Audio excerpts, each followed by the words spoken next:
आता हुक्का पार्लर संदर्भात एक महत्त्वाची बातमी आहे ती म्हणजे राज्यातील सगळे हुक्का पार्लर हे बंद करण्याचे आदेश देण्यात येणार आहेत। तसंच मुख्यमंत्री देवेंद्र फडणवीस यांनी ही मोठी घोषणा केली। यावेळी बोलताना तसंच ज्या पोलीस स्टेशनच्या हद्दीत तक्रार येईल तिथल्या अधिकाऱ्यांवर कारवाई करू असं सुद्धा मुख्यमंत्र्यांनी म्हटलेलं आहे।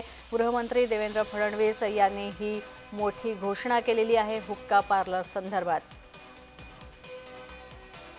आता ज्या ठिकाणी हुक्का पार्लर सापडेल त्या ठिकाणी आपण आता कॉग्निजेबल ऑफेन्स केला आहे, 3 वर्षापर्यंतची त्याची सजा केलेली आहे। पण याच्यामध्ये यापुढे काही सुधारणा करण्यात येतील।